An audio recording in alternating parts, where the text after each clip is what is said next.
Charlie just wants me to swear at Linux on this laptop and how it's fucked me. Oh god, this is such... Okay. Linux, go fuck yourself in the ass, honestly. This is so much fucking worse. He said, "This is what I think of your gifts, Mr. Laserdisc," and just went on a rampage.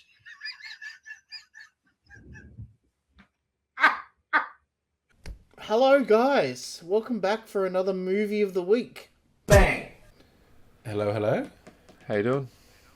I've got Mark down here, and we've got Angry over here. And I'm Charlie, and we're going to be discussing this week's movie of the week, which is... My name is 007. 國產007 From Beijing with Love. And Angry, tell me you've got a cocktail for this one, James Bond. It was pretty obvious, this one, in honor of this James Bond spoof, a dry martini. So, A cocktail for every film. made with Navy strength gin. Hell yeah. Okay. Did you get a chance to watch any other movies this week, Mark? No, I didn't have time. It was just a pretty hectic week, yeah. I noticed you were struggling just to even get through the movie of the week this week, yeah. Yeah, today it was about... I had 40 minutes left to watch and it took me about 5 hours. Just going between the kids. I had to watch the film in 3-minute intervals before something would come up, and then I'd have to fix them up, which would take about 5-10 minutes. And I'd get back to it and I'd have to remember where I was, and I was like that for 5 hours. I got through it, but yeah. And Well done. Blasphemy was on my phone as well, so I had the Plex on my phone. And the first time I've ever had to watch a movie on my phone, but it was the only way I could do it because I was just moving around, and I had a whole action scene going on in the kitchen as well. Like Johnny was he punched Luna, and it was mayhem. But I got through it. So and I'm here, so I finally get a break. So cheers. Ooh, nice. That's a healthy beer there. Yeah, just sort of. It's a thick, why not? cloudy one. What beer is that? It's a Cooper's Pale Ale. Oh, lovely, yes. Yeah, I got to watch The Furious this week.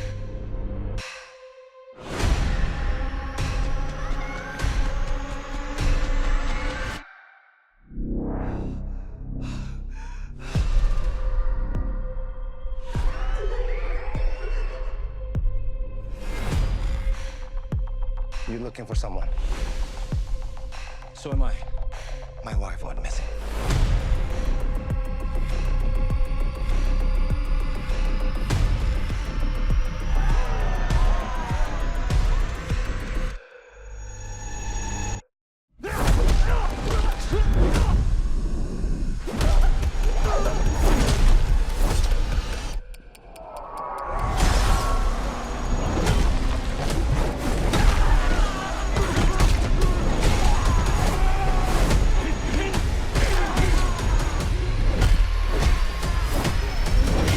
Which is kind of connected to, it's a kung fu movie, another kung fu movie. Everyone's been talking about it. I'm in Reddit, and there's a Reddit group that I'm with called Kung Fu Cinema. And it's one of those things where if you don't watch the movie, they're going to fucking spoil it for you, So you have to bloody quickly watch the movie, It was really good.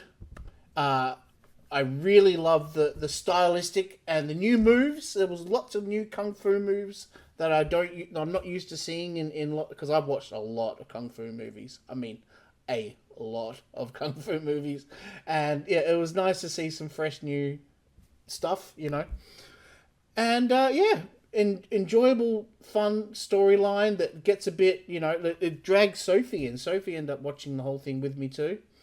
I highly recommend it. I gave it 4 out of 5. Really good film. And then yesterday I got around to finally watching From Beijing with Love, directed by Stephen Chow, who made Kung Fu Hustle and Shaolin Soccer. Much better known movies than this one. Yes. Yeah, I really enjoyed Kung Fu Hustle. I thought that was a great film. Oh, that bit where they're running in like the Flintstones style.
Yeah, it's wacky Looney Tunes humor. I think that's like part of the tagline as well. Kill Bill meets Looney Tunes.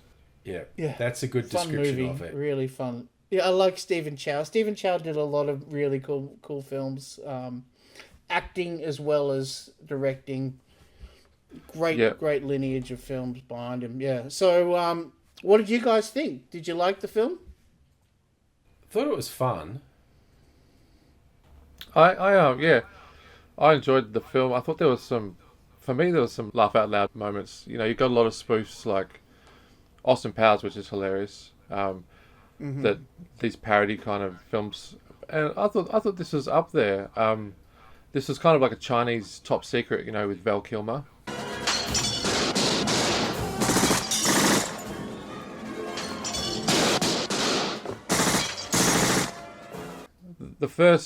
I thought the first third of the film lagged in terms of the comedy. I was a bit underwhelmed with the comedy in the first third, but it kind of kicks into gear, you know, around the second, you know, the middle part, and it just kind of goes into overdrive with the slapstick humor, which I thought was funny, especially, you know, like the scene with when he's staring down the barrel of the gun.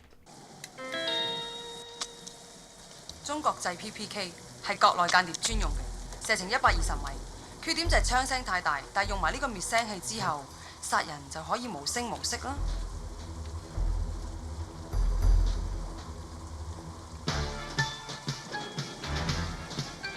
呢啲滅聲唔知塞咗啲咩嘢喺裏邊。我諗係棉花啩。係棉花咁 cheap 嘅啫咩？唔知廁紙得唔得咧？你靚仔得嚟都幾抵死嘅。睇唔到有嘢喺裏邊。With the woman who's pointed at him, I was just in stitches with that bit there, because it's just nobody would do that, you know, in their right mind, just eyeball right down this barrel, you know. There's something in there. Is that lint? Yeah. And I was losing it with that, and especially with when he has the bullet hole, or the bullet in his leg, and he needs the anaesthetic, and he wants the Blue movie on. Yeah, to distract him. Yeah. 幫我作佢出嚟。作作就咁作，唔係點作啊？你唔使麻醉㗎。要撳著柄打佢。I was almost rolling on the floor laughing at some of those kind of jokes, and some of the jokes were ordinary, but one of my favorite little bits is when the bad guy is talking to the double agent, using that secret camera on the back of the toilet lid, and the lighting is this really dark kind of shadowy lighting as he's talking to her and stuff like that. And then the other guy walks in and it's like, "Hello, how are you?" 問你成身血嘅？冇，我咁刷緊牙，流下血啫。你用啲咩牙刷啊？索把嚟㗎？點啊你？ Hi 007。司令喺個屎坑度都能夠見到你，真係開心。 It's like a switch came and just changed the whole energy of the video, you know. Yeah. I Yeah, no. thought Yeah, fun movie. they had fun being cheeky with the James Bond stuff too. Like even the score was suspiciously like the James Bond main theme.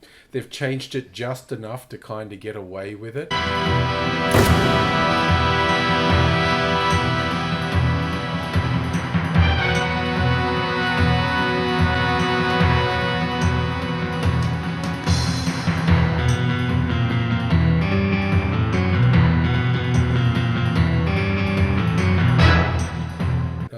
I was getting a good laugh out of that. And the opening titles were a spoof on James Bond movie opening titles.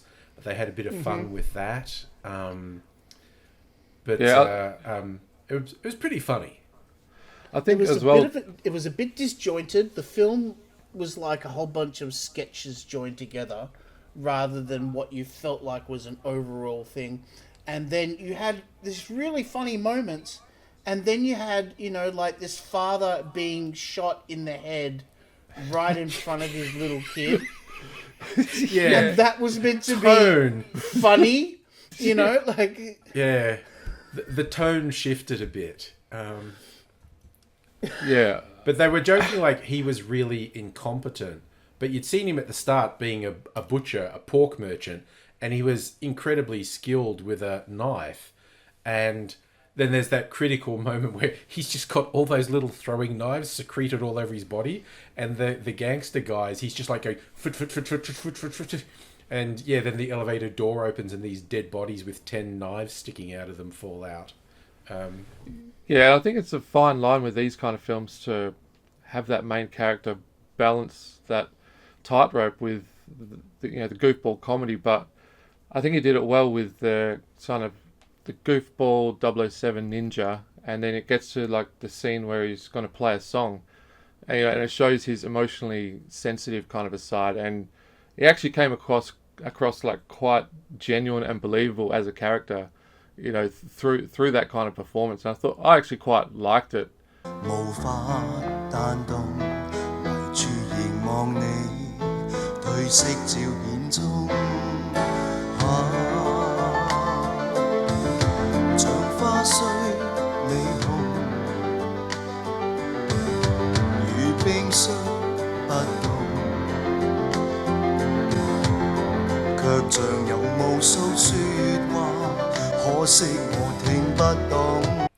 So I just wanted to say with the piano playing, I don't know if anyone else got this, but look, unsurprisingly, there's a bit where the piano's being played, all you saw were hands, because like the actor couldn't play piano that well. But I was looking at it seriously thinking the hands were computer generated. They were giving me real Pixar vibes. They looked like Pixar hands. Yeah. Is that just me, or did anyone else? I don't know. I sort of got to the point where they, you knew he was going to play a song because he'd been talking about it. I thought, yeah, what a perfect point in a song for in the movie for a song. It was quite enjoyable. Leading up to that, the one of the funniest bits in the movie for me was that stupid suitcase with the springs, and to get him over. That was real Austin Powers stuff. She's there. unlocked the door. If the door's unlocked, you don't need to use it. He's like, no. I've got a spring-loaded suitcase. 呢條鎖匙我唔需要嘅，喺我腳底下呢個篋並唔係普通嘅篋，而係篋中之神，簡稱篋神。佢可以將我安全又瀟灑咁樣輸送嘅賴友為屋企裏頭。篋神，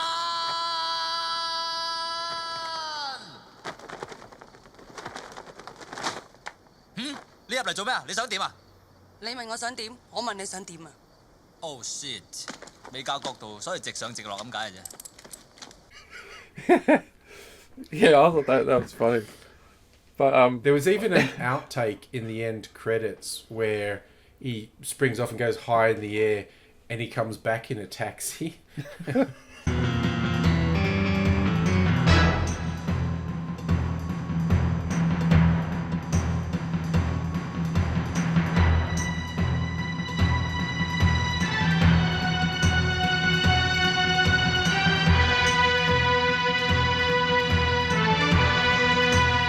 and then gets her to pay. It's like, can you pay for the taxi? There was a lot of very silly humor in it, which at times I was going like, oh, this is making me think of Airplane Flying High. Just the way they were firing out some of the jokes. Like I said, they didn't all land, but it was pretty fun. Anyway, some good action scenes. It was a really fun comedy setup, show, like just fun, silly comedy. I love that. I'm a sucker for that kind of stuff. And overall, I really enjoyed it. I gave it 4 out of 5. Just because I had a good laugh, you know. Yeah, I had I had a handful of laughs. The story was okay. You know, there's not a lot to it. It was very generic in spots, but like I said, did have a good laugh. But I'm gonna give it a 3 out of 5 because. Yep. Yeah. You know what? I could be persuaded down to a 3. It really isn't one that I'd watch over and over again. And I think 4 out of 5 movies are movies that you have to be able to watch over and over again. You know. Yeah. 3 out of 5 for me because it was a bit uneven. It's enjoyable. It's worth watching because it's quite funny, but a bit uneven. So I give it 3 out of 5. Yeah. Yeah, but fun movie. Okay, so next week's one. Oh, next week's movie of the week. Okay. All right. So I added an extra disc today because we used one up last week, you know, so I took the liberty of adding one more in there, but we'll start with what was in the selection. And yes, Trigger Happy is gone. Okay, first of all, we have To Sir With Love, Sidney Poitier's classic.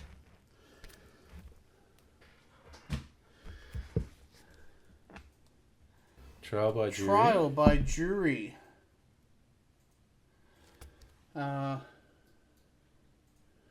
Directed by Haywood Gould. Next up, we have Body Dharma, which is that song that we played last week. I'm glad you found that when I referenced it. Actually. Yeah, if you mention a song, I'm always going to stick it in because you know, like it's nice to introduce people to new music and stuff. You know. Sanjuro. This would be my pick if I get to have a say in it, but I don't. Okay, it's up to you two. But this is. Then we have She's Gotta Have It, as Angry calls it, the first Spike Lee film. And The Seventh Seal. And I'm looking forward to Mark reviewing that one. Classic Bergman. And this is this week's... You've added that, Desperate Living. I saw a video on YouTube the other day because it's like, I don't know, the 50th anniversary of Desperate Living or something. He revisited the physical site where they made the movie, which is just someone's property. It was quite interesting. Here we are, 50 years later, Mortville. This is right where they came in the beginning of the movie. Well, yeah, so I love it. I love the zaniness of the film, and it's becoming a new addition into the Criterion library in the next couple of months as well. It's getting a new 4K re-release, so I'm super stoked about that, you know. And yeah. Well, I like Sanjuro or Seventh Seal, but I haven't seen... I mean, I've seen those two. I haven't seen Desperate Living, so I'm going to go with Desperate Living. Okay. So, Charlie, were you pitching for Sanjuro, Charlie? I was pitching a bit for Sanjuro, yes. I mean, I'm happy with Sanjuro. I haven't seen it. I'm quite keen. Yeah, I'll do Sanjuro. Yeah. I don't feel like it's fair bringing in the week's movie, this week's movie, and sticking it straight in. Look, we'll get to it, but I think because Sanjuro is one of the ones that you've seen. But I'm happy to watch that again. You can take the week off. You don't have to watch it this week, you know. No, I saw it a while back, so it'd be good for me to actually watch it again. So Yeah, awesome, perfect. Okay, cool. yeah, Sanjuro it is, gang. Toshiro Mifune, he's awesome, isn't he, in all of Akira's films? Oh yes, absolutely he is. Yes. Was he in the movie with the little kid? What's it? Bear and Cub? Lone Wolf and Son. Lone Wolf and Son, is it? Okay. Bear and Cub is the Bob's Burgers version of Lone Wolf and Hastings Classics proudly presents the Hawk and Chick Collector's Box Set. All 14 films featuring the most celebrated father-daughter traveling barber samurais in the history of Japanese cinema. All their epic battles have been digitally remastered. All right. Anyway, on that note, we're just gonna hang up the phone. I'll see you later, guys. Bye, everyone. See ya. Dun, dun, dun, dun, dun, dun, dun, dun, dun. That was the movie of the week. The movie of the week. We talked about the movie of the week.